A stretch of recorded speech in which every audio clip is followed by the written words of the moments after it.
हमारे आज का भारत बहुत आगे निकल गया है। हमने स्पीड भी पकड़ ली है। ऑनलाइन हमारे काफ़ी सारे बैंक से रिलेटेड और डॉक्यूमेंट रिलेटेड काम भी होने लगे हैं और देश दुनिया में आज भारत की बहुत पहुंच भी है और हम तो स्पेस मिशन भी करने लगे हैं। तो हमारे पास समस्या क्या आ रही है? यदि हम अपने पुराने इतिहास से देखें तो हमारे पास एक समस्या बराबर चली आ रही है और वह समस्या है गरीबी, जिसका अभी तक किसी प्रकार का कोई निदान नहीं हुआ है। नमस्कार महोदय, वसुदैव कुटुंबकम।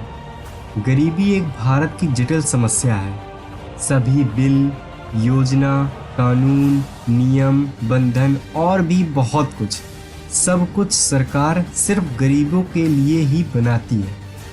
पर समस्या कहाँ आ रही है, इसके बारे में चलिए जानते हैं। देखिए, हमारे देश की आबादी 130 करोड़, जिसमें से 80 करोड़ लोग बस 2 समय का खाना ही खा पाते हैं और इनमें से 30 से 40% लोग ऐसे हैं जिनमें गुजर बसर करना भी मुश्किल होता है।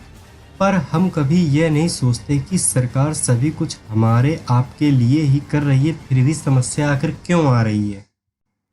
जब थोड़ी जांच की तो समझ आया कि ये समस्या की असली वजह सिर्फ भ्रष्टाचार ही है। हाँ, ये सिर्फ भ्रष्टाचार।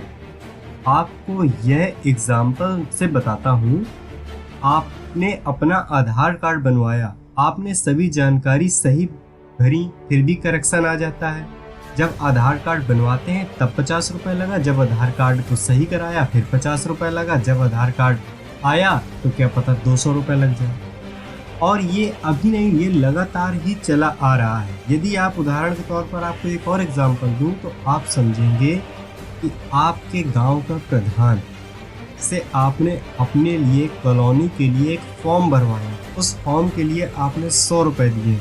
इसके बाद जो पैसा आता है वो सिर्फ उसमें आपका ही अधिकार है, पर इसके बावजूद आपका प्रधान आपसे लगभग 20 से 30 हज़ार रुपया आपके बिना जाने ही वो ले लेता है और आप कुछ भी नहीं कर पाते हैं। आपका प्रधान के आगे चलकर लड़के की शादी होती है या लड़की की शादी होती है या कोई बर्थडे पार्टी होती है और वो उसमें 5 से 6 करोड़ रुपए ऐसे ही पानी के तरीके बहा देते हैं, पर आप उनके खुशी में शामिल हो जाते हैं। ये बहुत अच्छी बात है, पर आपके दिमाग में ये प्रश्न क्यों नहीं आता कि आखिर 30 से 40 हज़ार की सैलरी वाला व्यक्ति 4 से 5 करोड़ रुपए खर्च कर रहा है, आखिर कैसे?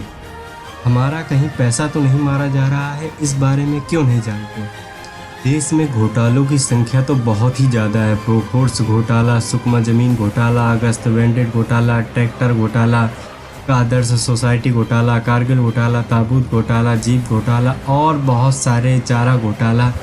ये तो आपने सुन ही रखे होंगे, पर कभी आपने ये सोचा इन घोटालों का अमाउंट कितना है?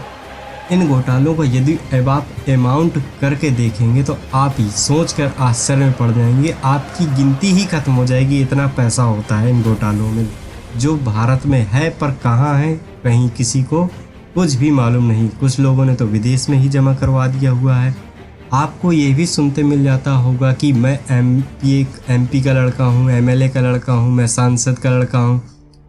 क्या हम ये समझें कि सिर्फ कानून नॉर्मल लोगों के लिए बनाया गया है या सभी के लिए बनाया गया है? आखिर नॉर्मल है कौन? जो केवल पैसे से कमी है जिसकी सिर्फ उसी को नॉर्मल बोल सकते हैं, या फिर दुनिया में जितना भी इंसान है हर एक नॉर्मल इंसान, बस वो एक वीआईपी की कैटेगरी में पहुंच गया है, इस वजह से वो एबनॉर्मल कर दिया गया है। अब हमें जागना होगा और जागने के साथ साथ कुछ करना भी होगा। आपको फिर वो गांव का प्रधान हो, नगर पालिका का अध्यक्ष हो, बैंक का बाबू हो, ट्रैफिक पुलिस हो, जब तक लालच करेंगे देश यूं ही गरीब रहेगा और गरीब भी गरीब ही रहे।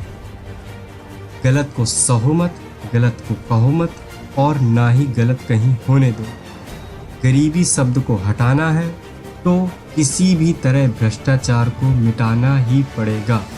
यही एक अंतिम चरण है और जिस दिन ही गरीबी खत्म हो जाएगी उस दिन आप भी देखेंगे कि देश किस प्रकार ऊंचाइयों को छूता है। ये अमेरिका, जापान, रूस, ये सब कोई भी आपके छोर में नहीं लगते। वैसे भी लोग बोलते हैं कि भारत के लोगों के अंदर टैलेंट बहुत होता है। उस टैलेंट को जानिए, पहचानिए और बुलंदियों को छूइए। जय हिंद, जय भारत।